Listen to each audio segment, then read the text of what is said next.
రేవంత్ సర్కారు మరో దోపిడీకి సిద్ధమైంది. రహదారి భద్రత పన్ను పేరుతో వసూళ్లకు తెగబడింది రాష్ట్ర ప్రభుత్వం. మార్చి 1 నుంచి కొత్తగా కొనుగోలు చేసే వాహనాలపై అమాంతం ₹1000 పన్నును విధించనుంది. 2000 నుంచి 10,000 వరకు వసూలు చేసేందుకు రవాణా శాఖ ఉత్తర్వులు జారీ చేసింది. రోడ్ సేఫ్టీ సెస్ అంటూ ఏడాదికి ₹270 కోట్ల ప్రజల నుంచి కొల్లగొట్టబోతుంది. కార్లు, ఆటోలు, ఇతర నాన్ ట్రాన్స్పోర్ట్ వాహనాలపై ఈ పన్ను భారం పడనుంది. రిజిస్ట్రేషన్ సమయంలోనే ఈ పన్ను చెల్లించాల్సి ఉంటుందని రవాణా శాఖ ఉత్తర్వుల్లో పేర్కొంది.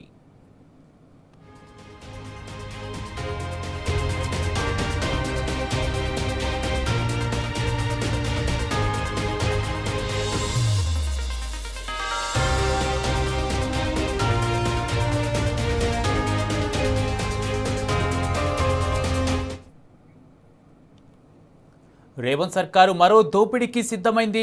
రహదారి భద్రత పన్ను పేరుతో వసూళ్లకు తెగబడింది రాష్ట్ర ప్రభుత్వం. ఇదే అంశానికి సంబంధించి పూర్తి అప్డేట్స్ మా ప్రతినిధి కిరణ్ అందజేస్తారు. కిరణ్, కొత్త వాహనాల పన్నుకు సంబంధించి మార్చి 1 నుంచి కొత్తగా ఆ వాహనాలపై అమాంతం 1000 నుంచి 10,000 రూపాయల వరకు కొత్తగా అమలు చేసి దీనికి సంబంధించి ఉత్తర్వుల్లో ఏముంది, పూర్తి అప్డేట్స్ ఏంటి?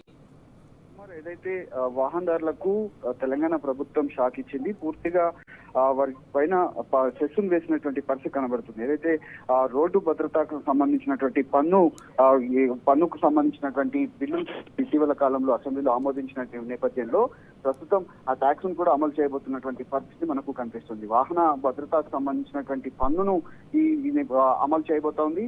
మార్చి 1వ తేదీ నుంచి ఇది అమల్లోకి వస్తుంది. మొత్తంగా 2000 నుంచి 10,000 వరకు వసూలు చేసేందుకు రవాణా శాఖ ఉత్తర్వులు కూడా నిన్న జారీ చేసినటువంటి పరిస్థితి మనకు కనిపిస్తుంది. తెలంగాణలో ఈ వాహన భద్రత పన్ను ఏదైతే ఉందో నిబంధనలకు విరుద్ధంగానే పూర్తి స్థాయిలో వీటిని అమలు చేసేందుకు సిద్ధమవుతుంది. దాదాపు 2,070 కోట్ల ఆదాయం వస్తుందని కూడా రాష్ట్ర ప్రభుత్వం అంచనా వేస్తుంది. మరోవైపు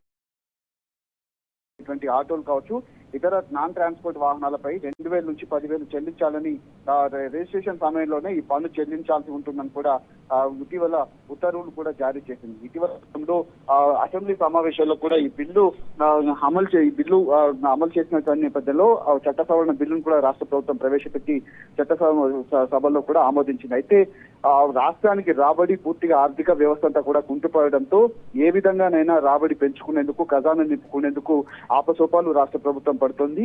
ఇటీవల కాలంలో భూముల అమ్మకాలు కావచ్చు, లేదంటే ఇప్పుడున్నటువంటి సిచ్యువేషన్ లో వాహనాల పైన సెషన్ కావచ్చు, రోజులతో ఏదైతే బిల్లు ఏదైతే ఉందో దాన్ని కూడా ఆమోదం పొందింది. పూర్తి స్థాయిలో రాష్ట్ర ప్రభుత్వం చేసినటువంటి ఇలాంటి ప్రయత్నాలన్నీ కూడా ఖజానా పైన పడుతున్నటువంటి పరిస్థితి కనబడుతుంది.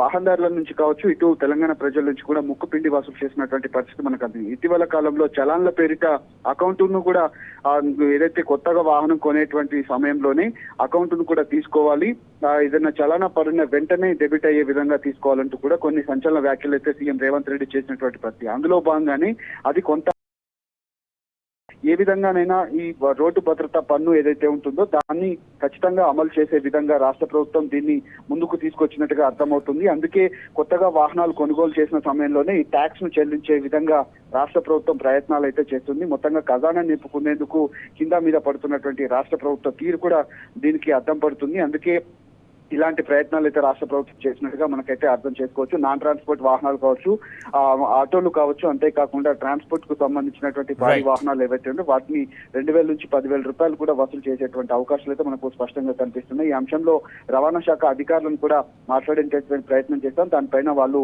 మాట దాట వేస్తున్నటువంటి పరిస్థితులు మనకు కనిపిస్తా ఉన్నాయి. Right, thank you Kiran.